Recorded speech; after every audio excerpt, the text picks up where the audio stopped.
అందరికీ రోజు మనం పూరి జగన్నాథ్ రథయాత్ర గురించి తెలుసుకుందాం. అందరికీ రథయాత్ర శుభాకాంక్షలు.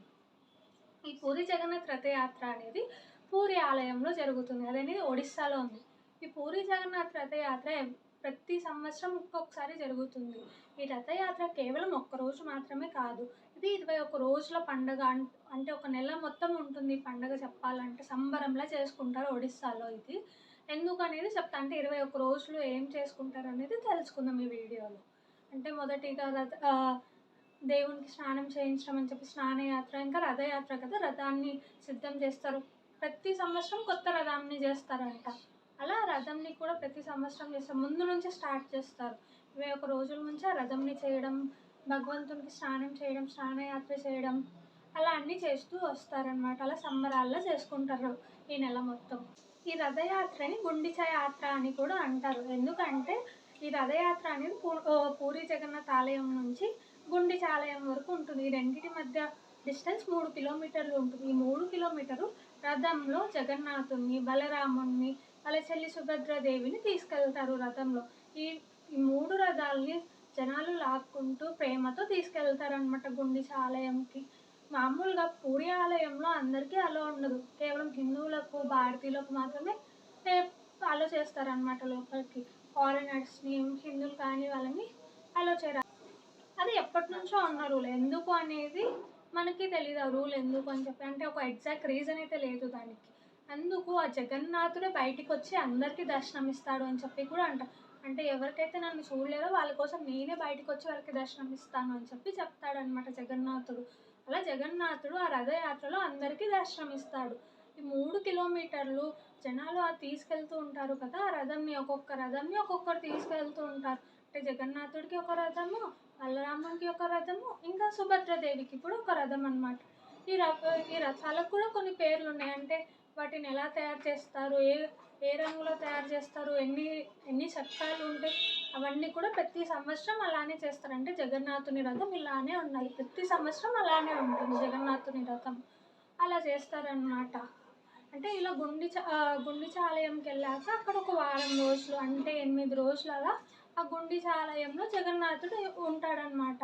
ఆ 8 రోజులు, వారం రోజులు అయ్యాక మళ్ళీ రిటర్న్ వస్తాడు పూరి ఆలయంకి. రిటర్న్ వచ్చే యాత్రని బహుళ యాత్ర అని కూడా అంటారు.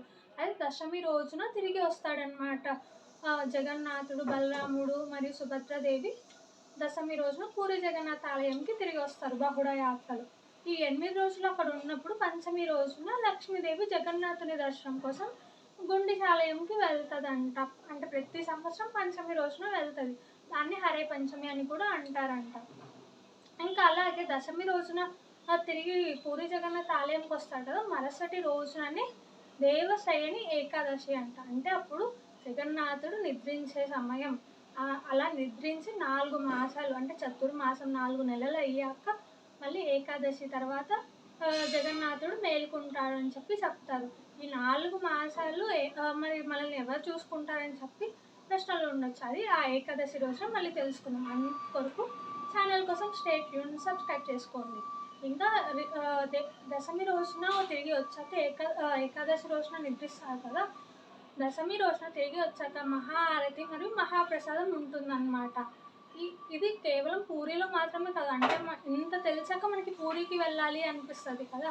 అలా పూరికి వెళ్ళలేని వాళ్ళు, ఇస్కాన్ వాళ్ళు ప్రతి ఒక్క మేజర్ సిటీస్లో, అంటే మన హైదరాబాద్లో ఉంది, బెంగళూరులో ఉంది, ఇంకా మా కర్నూలులో కూడా ఉంది అన్నమాట. అలా అన్ని చోట్ల రథయాత్ర అనేది పెట్టారు. మహాఆరతి పెట్టారు, మహాప్రసాదం అంటే చెప్పని పోవు. అంటే 56 వెరైటీస్ ఆఫ్ ఫుడ్ ఉంటాయి, 56 భోజనాలు. అంటే మీరే ఆలోచించండి ఎందుకు అన్ని వెరైటీస్ అని చెప్పి, అంత మంచిగా ఉంటుంది. సో ఆ ప్రసాదం కోసం అనే వెళ్ళండి టెంపుల్కి అందరూ. ఇంకా 56 వెరైటీస్ ఎందుకు అనేది కూడా ఒక స్టోరీ ఉంది, చెప్తాను. అంటే కృష్ణుడు ప్రతి రోజు 8 పూటలు తింటాడంట. అలాగే మొదటి పూట తినింది రెండో పూట తిన్నాడు, ఇంకా 3వ పూట కొత్తది కావాలి, 4వ పూట మళ్ళీ కొత్తది కావాలి.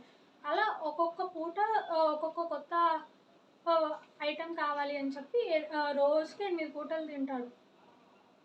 అలా గోవర్ధనగిరి ఎత్తినప్పుడు అలానే 7 రోజులు అలానే ఎత్తుకొని నిల్చుంటాడంట శ్రీకృష్ణ భగవానుడు. అలా 7 రోజులు నిల్చున్నందుకంటే తినకుండా ఏం తినకుండా అలా 7 రోజులు జనాలందరినీ కాపాడినందుకు జనాలందరూ కలిసి 8 పూటలు తింటావు కదా కృష్ణ, మేము మీకు 7 వారాలకి 8 పూటలకి ఒక్కొక్కరు ఒక మంచి ఆహారం తీసుకొని వచ్చి మొత్తం 56 ఆహారాలు చెప్పి శ్రీకృష్ణ భగవాన్కు అర్పించుకుంటారనమాట కాపాడినందుకు.